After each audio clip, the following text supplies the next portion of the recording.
Pradeep Joshi channel को subscribe करना बिल्कुल फ्री है। सब्सक्राइब करें और इस बेल आइकन को दबाएं हमारे नए वीडियोस सबसे पहले देखने के लिए।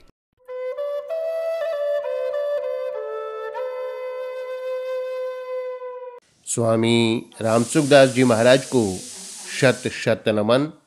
आज का विषय है अज्ञान को मिटाने का उपाय।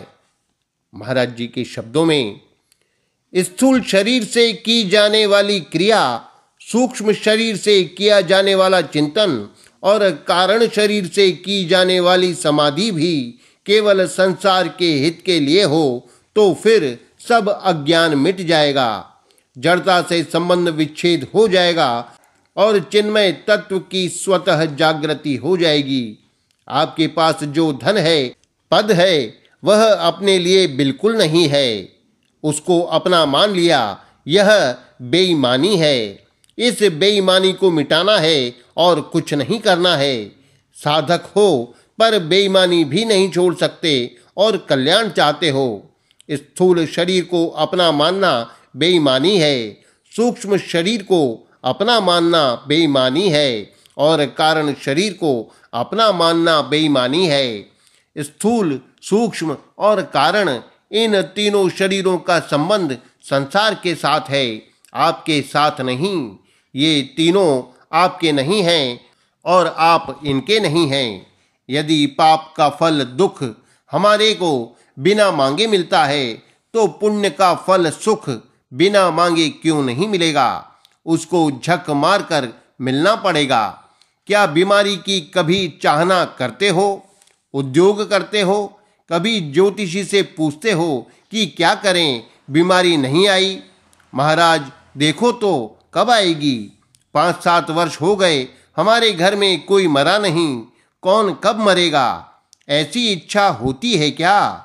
10 वर्ष हो गए, व्यापार में घाटा नहीं लगेगा, कब लगेगा? यह चाहना होती है क्या?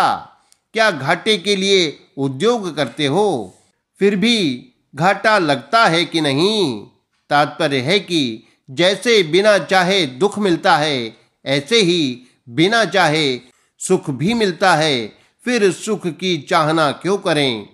जो हमें पापों का फल तो जबरदस्ती भुगता है और पुण्यों के फल के लिए हमारे से नाक रगड़वाए, वह भी कोई भगवान हो सकता है?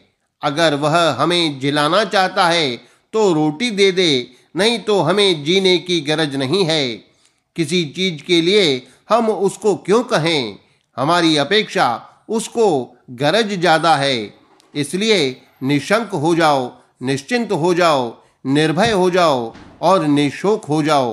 न शंका है, न चिंता है, न भय है, न शोक है। तत्परता से अपने कर्तव्य कर्म का पालन करो। तस्माद् सक्तः सततम कार्यम कर्म समाचर, असक्तो ह्याचरन् कर्म परमाप्नोति पुरुषः।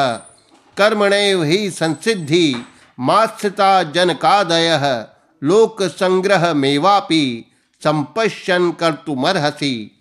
तू निरंतर आसक्ति रहित होकर कर्तव्य कर्म का भली भांति आचरण कर, क्योंकि आसक्ति रहित होकर कर्म करता हुआ मनुष्य परमात्मा को प्राप्त हो जाता है। राजा जनक जैसे अनेक महापुरुष भी कर्म के द्वारा ही परम सिद्धि को प्राप्त हुए हैं। इसलिए लोक संग्रह को देखते हुए भी तू निष्काम भाव से कर्म करने के योग्य है।